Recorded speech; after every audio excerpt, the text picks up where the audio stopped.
Hello, my name is Theresa Caragol, and I'm the CEO of AchieveUnite, and I'm thrilled to be here with my colleague, my friend, one of the most knowledgeable people in the industry as it relates to channel partners and strategies and programs. Welcome, Jessica Baker. We're glad to have you today. Hi, Teresa. I'm happy to be here. Good. So, Jess, we want to talk about today. What do you believe is critical in this COVID world we're living in, which, as much as we hate to say it, is probably a normal for another year, I know. hopefully less. But what's critical for vendors and service providers and their partner programs? Yeah, hopefully a lot less than what I think it's actually going to be. But I think this is our normal for a while. And I think now vendors need to think about partner experience, I think more than ever. Mhm. And it's about having a real connection with partners. We did some great research earlier this year, and COVID was just happening. And partners were really sort of put off when vendors were just coming to them saying, "What are you going to do for me? What are you going to do for me?" Instead of saying, "Hey, what's going on in your business?" Like Mhm. really trying to figure out how you can be an advocate for that partner and how you can help them save their business, grow their business in these uncertain times, right?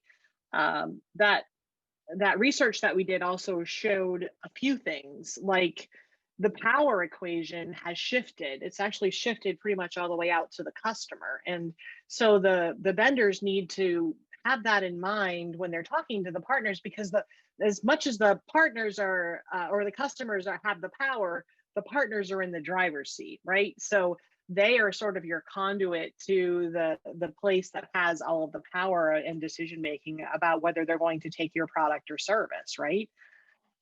We also know that enablement is really important right now. There's a lot of time when people are not traveling, and so it's a great opportunity to take advantage of some of that time. Enablement, we coined enablement as the new currency.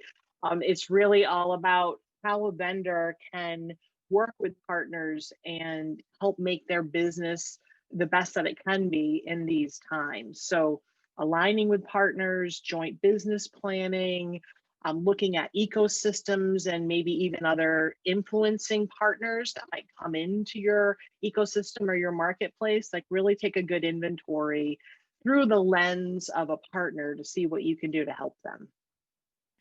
That is great. And I completely agree. And there is research with CompTIA on our website, AchieveUnite.com, under thought leadership, if anyone's interested in learning more about partner experience. So, what recommendations do you have for the vendors about what they should be doing or key actions for them to take right now? Yeah. So now I think is a really great time for a business unit, like a channel business unit within a company, to really take a deep look at your company's goals Mhm. and make sure that you're aligned, that you have the right types of partners and types of partnerships, the right go to market models, things like that. So it's a good time to take inventory and do that.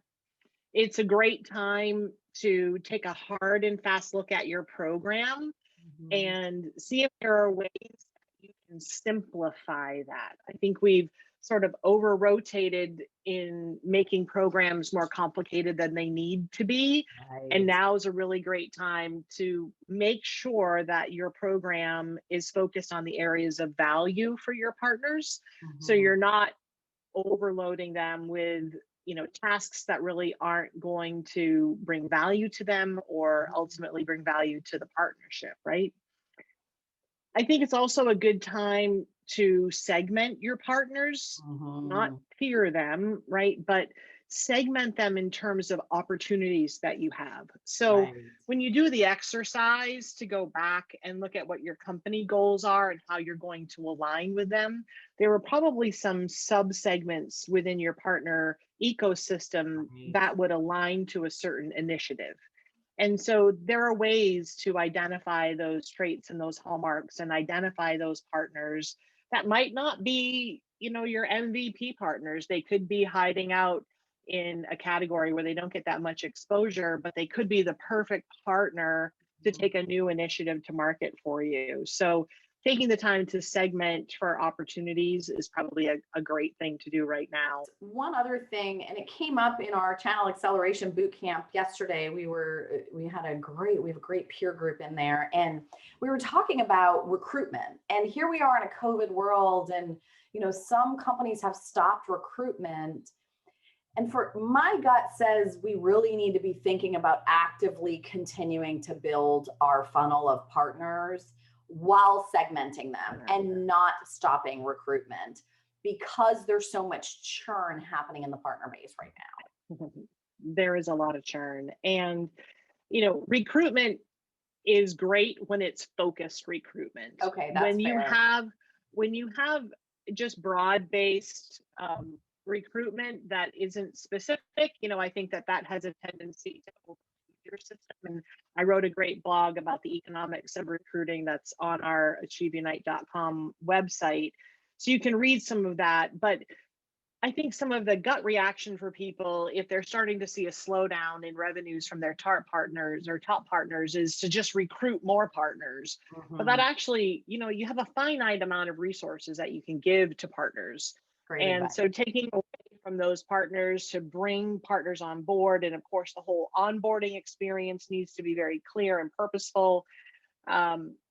Sometimes broad-based is not a great time. This is not a great time for broad-based recruiting, but certainly focused recruiting or recruiting for the future. And what I mean by that is that if you look at, again, your company goals and where you're going. So if, for example, that you're going to need partners that can transact in a cloud model or in a recurring revenue model, and your partners right now are so used to perpetual licenses, it would be hard for them to switch. You're going to want to find more of those born in the cloud type partners to be able to take that new initiative to market. And so that's a very focused recruiting effort. And so I think those are prudent and diligent right now for sure.